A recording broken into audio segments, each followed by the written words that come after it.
It is July 16th. We were waiting for a storm to pass. And then we got to go do a bunch of stuff up at the hunting spot. So, all summer we've been putting out cameras, minerals, that type of stuff. But today's the day we're actually going to try and move a stand or two and trim some trees. The light just went off. But I'll show you guys the rain. Yeah, pretty dark over there.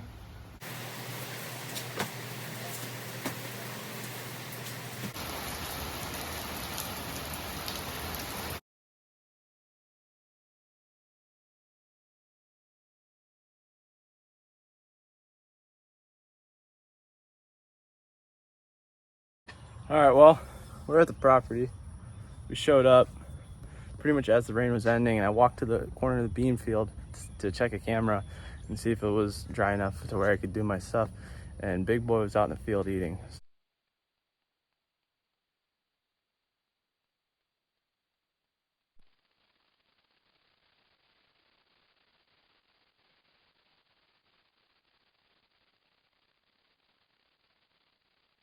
So that was pretty awesome. That made my day.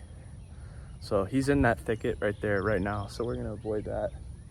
I'm putting in a stand down by the creek over there, so I don't know. Hopefully he shows up in daytime a little bit more. It is September 2nd. It's Friday. There's 3 weeks until deer season opens, and I'm at home from school because I had surgery 2 days ago to put a plate and 9 screws into my hand after I broke my arm in a football game. I'm gonna put up some pictures real quick.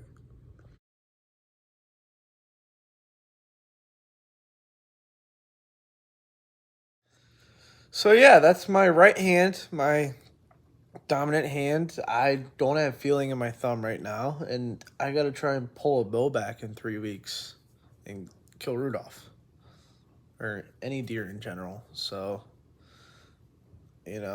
that's about as far as I can move my hand right now, which is pretty far. I got a 2-inch incision on the bottom of my hand, and we're gonna try and kill a deer like this in 3 weeks. So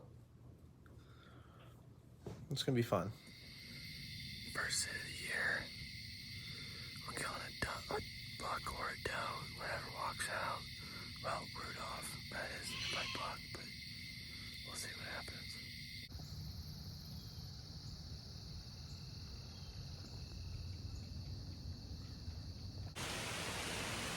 Sit 4 for Rudolph. We snuck in here during the rain, so hopefully the deer will stay down during the rain. It's a big cold front, and as soon as the rain stops, hopefully they're up and moving. And I gotta think maybe we can grunt him out. We got a doe last night, so hopefully he walks out, because I already got 1 deer down. And I don't know. Me versus Rudolph time. Let's go.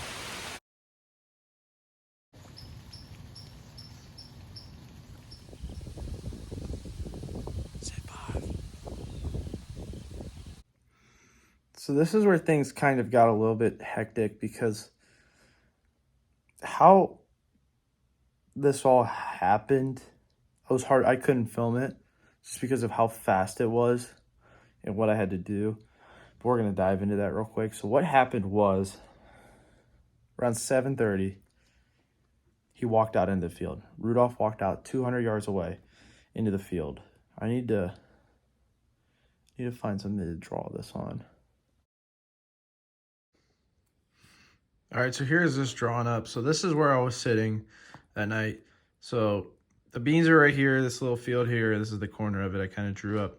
So I was sitting here around 7:30. He was bedded in this thicket, I assume, all day. He walked out 30 yards out into the field from this right here. The edge of the beans is a little trail along here. The wind was coming out of the south, going north like that. So if he was up here, his wind would be like that. If I stayed on this trail, my wind would be here, and hopefully he wouldn't get my wind like that.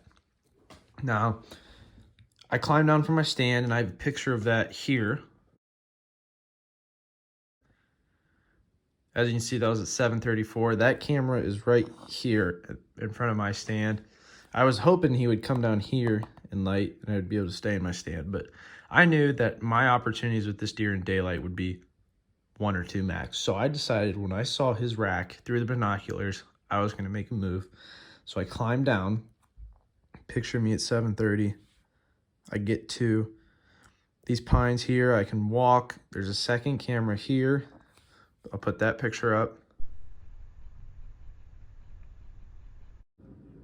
And then as you can see, the pine trees end right here. So I have to start crawling because the grass is about this tall. So it's a little bit above waist high, but you can't walk or else you're gonna get spotted. And I was able to get to a tree about right here, pop up.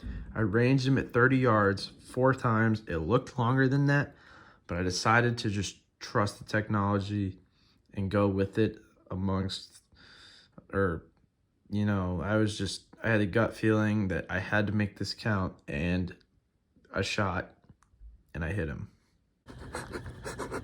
I hit him. I don't know how good, but I hit him. Oh my god.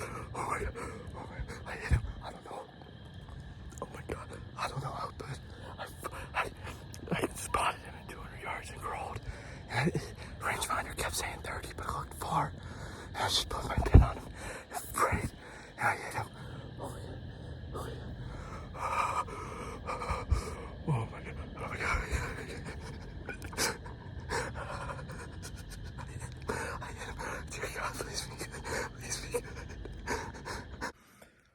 Now, as you guys see me freaking out, I obviously hit him. I saw the arrow sticking out of him, but I didn't know how good I hit him or how bad I hit him. And as you'll see, ultimately, my broken arm is going to affect how that shot went down and what happened. But anyways, we went out, we looked for him, and I'm going to have to draw this again. But we looked for 45 minutes-ish, about 9 o'clock. An hour and 10 minutes, give or so, after I shot him in that little vicinity of where we believed he was standing. Didn't find any blood. And then finally we found a drop. And it was drop by drop across the bean fields towards a ditch where we believed he was. So it was the bean field, and then it dips down into a little ditch. And I'll draw that up real quick so you guys can see that. All right, so I enlarged this drawing a little bit here, but you can see the ditch here. I drew some pretty crappy trees right there to show that the grass is, this ditch is pretty much grass like this. And then it turns into hardwoods down here in this corner. And then, so we figured that there's a little creek into here. We figured he would be bedded down right in these hardwoods, and that's where he was gonna die. However, we got to about here, and we lost blood for about 40 minutes.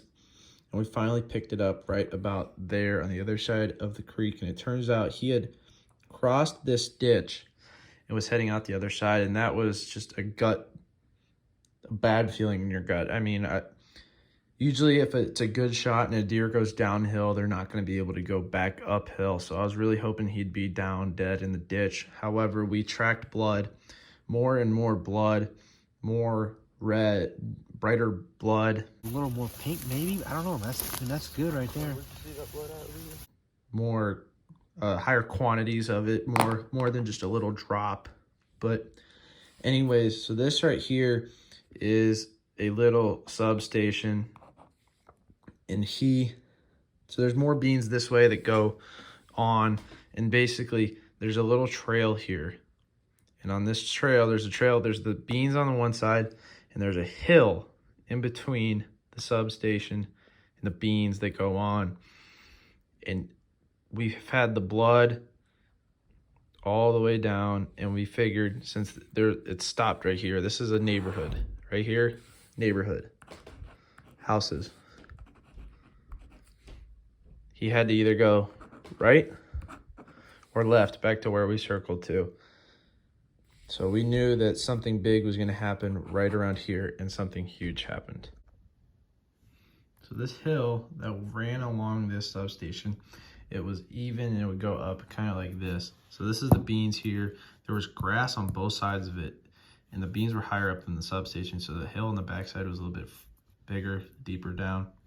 That's about waist high, I'd say. And so to draw a person for scale, I mean, the top of the hill is about head high or so. You could not see over this grass that was right here, which is huge because when we got blood going up over the hill, we knew that this ditch, there's a fence right there that he can't cross. So that fence, he's either gonna take the fence down this way or he's right in here. And when we got to the top of the hill on this corner right here, we looked to our left and he was staring right at us 5 feet away. Perfectly alive with his head up. It was terrifying. We turned and ran. I mean, it was from here to that chair, just big glowing eyes. And I have a little video of it. So now, obviously he was hurt. So we decided to try and sneak up on him from this direction and put another arrow in him. And ultimately he got up and ran because we couldn't climb up the backside of this hill and get a shot on him the way he was tucked in here, and put another arrow in him, hopefully in the lungs, because we still couldn't see where the arrow was in him on the other side because he was tucked so well into a little pocket like this with a tree on his left, grass on his right, in the hill, so that none of us could get to him. So he ran from the substation along the beans here through a hole in the fence into the neighborhood. Now at this point, crap has hit the fan. We are sprinting down the road trying to, because he's still 100 yards off the road. He's in people's yards. We can see the lighted knock, the green, kind of hopping. The lighting's pretty bad in here. Kind of hopping. So we know he's limping. He's hurt pretty bad. And eventually he would stumble and fall. He would get back up and he would take off again. And eventually he bedded down in somebody's front yard. And that's where he just stopped. And eventually, and we'd occasionally shine the light on him to see if he maybe dead, maybe he rolled over, because we could still see the light moving a little bit. And sure enough, he was sitting there just staring right back at us the whole time. So there's nothing much we could really do. It was 1 a.m. He's in somebody's front yard. The only thing we could do was go back the next morning early before these people woke up and see if he was there. It's 1 o'clock in the morning. We tracked blood for about a little over, almost half a mile, and we came up on him bedded. We literally walked on top of him. And we went to get another arrow. He was up on a hill.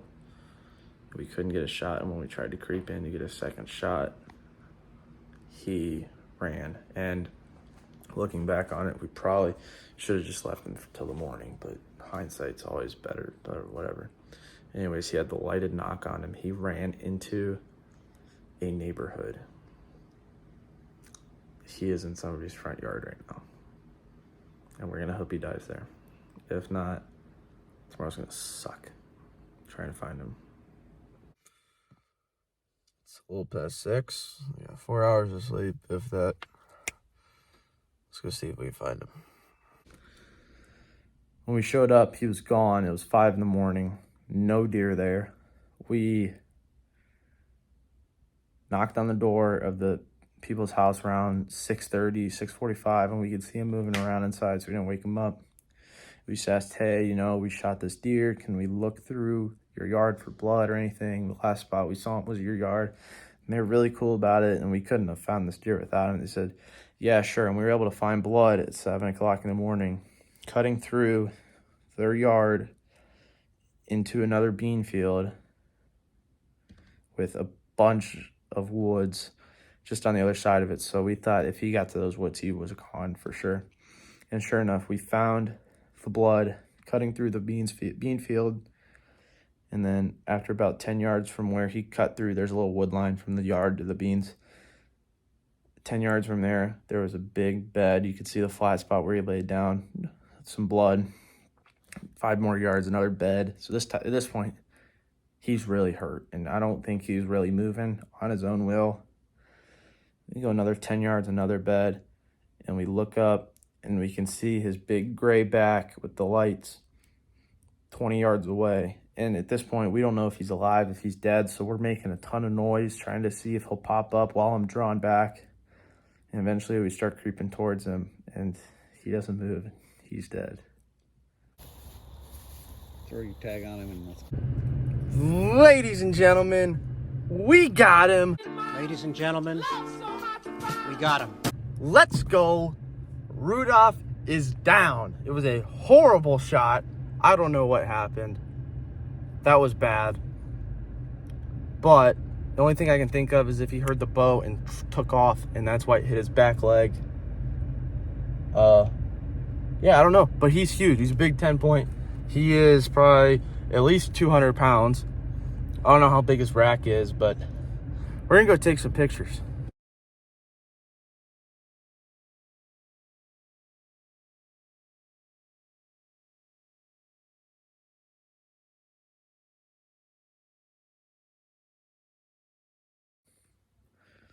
So as you can see, we found Rudolph laying down in the beans, and looking back on it, hindsight is always better. But we decided, because we didn't know how good the fish shot it was, we decided we were going to try and put another arrow in that deer. Looking back on it, everybody wishes we would have just let him sit there for the night, see if he died. But I think something that made us do it was the coyotes were going absolutely crazy all night. And our fear was that if we left him, the coyotes would have got to him. And ultimately, when we found him the next morning, he had a big chunk missing out of his butt. So the coyotes did get to him somewhat, probably while he was still alive. And that's why they didn't go eat more of it. So he's probably kicking at him or something like that. But it was a really bad shot. It was in the... So what happened, I guess I should explain how this has to do with my arm, is I can't pull back as much with my bow. So I had to loosen the weight down about 20 pounds to about 50 pounds, which means the arrow is going to shoot slower. So he heard the bow crack, and before the arrow, I shot at him broadside. It's like this, but when he heard the bow crack, he turned to run, and the arrow hit him right in the back leg, through the back leg into the guts, which is a horrible, horrible shot and something you never want to happen. But stuff happens like that, and I mean, I'm shocked he died. I think we were expecting him to live, but I'm glad we could find him regardless. So that's kind of the story of our eventful night and how I wasn't able to really film most of that. If you guys did enjoy this video, I was really kind of like inspired by the Sequan style of video and how they start filming their stories in July and showing how they're going to check cameras and work for their deer. But I mean, it's just been such a crazy journey with this deer, and I'm still in shock a week later that I even killed this thing and that it's at the taxidermist right now. Just an absolute deer of a lifetime. And to think that he was bigger last year is still kind of mind-blowing, but it is what it is. We got him. It worked out how we wanted it, and I can't be any more grateful. So if you guys did enjoy this video, smash the thumbs up button. Go follow me on Instagram at okbassin. Thank you guys so much for watching. We'll catch you on the next one. See ya.